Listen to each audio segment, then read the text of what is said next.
अस्सलाम वालेकुम। सो இந்த ரமதான் சீரிஸ்ல இஃப்தாருக்கு நல்ல ரெஃப்ரெஷிங்கான ஒரு ட்ரிங்க் தான் பார்க்க போறோம். Japanese jelly coffee. Trust me guys, coffee இஷ்டம் இல்லாதவங்க கூட இந்த ஜெல்லி காஃபி இஷ்டப்படும். அவ்வளோ சூப்பர் கிரீமி அண்ட் யம்மியா இருந்துச்சு. கண்டிப்பா இந்த இஃப்தாருக்கு ட்ரை பண்ணி பாருங்க. எப்படி பண்றதுன்னு பார்க்கலாமா? ஃபர்ஸ்ட் ஒரு கிளாஸ்ல 1 table spoon instant coffee powder add பண்ணிட்டு 2 டேபிள் ஸ்பூன் சுகர் ஆட் பண்ணிக்கோங்க. Next 1 table spoon gelatin powder add பண்ணிக்கோங்க. ஜெலாட்டின் பவுடர் இல்லைன்னா அகர் அகர் ஆட் பண்ணிக்கோங்க. அகர் அகர் பவுடரும் நல்லா மிக்ஸ் பண்ணி தான் ஆட் பண்ணிருக்கேன். ஆட் பண்ணிட்டு எல்லாத்தையும் சேர்த்து நல்லா மிக்ஸ் பண்ணிட்டு ஃப்ரிட்ஜ்ல செட் பண்ண வச்சுக்கோங்க. Next 1 cup of chilled boil பண்ண மில்க்ல உங்க ஸ்வீட்னஸ்க்கு ஏத்த மாதிரி கண்டென்ஸ் மில்க் ஆட் பண்ணி மிக்ஸ் பண்ணிக்கோங்க. இப்போ நம்மளோட ஜெல்லியுமே சூப்பரா செட் ஆயிடுச்சு. ஸோ இதுக்கு மேல நம்மளோட மில்கை ஆட் பண்ணிக்கோங்க.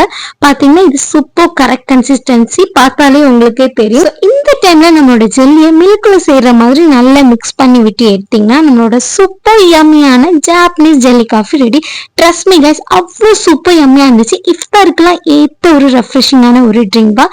அந்த காஃபியோட ஃபிளேவர் அண்ட் அந்த மில்கோட ஸ்வீட்னஸ் எல்லாம் சேர்த்து சாப்பிடும்போது அடிபொலியா இருந்துச்சு. இந்த இஃப்தாருக்கு ட்ரை பண்ணி பார்த்துட்டு கமெண்ட்ஸ் ஷேர் பண்ணுங்க. டாடா.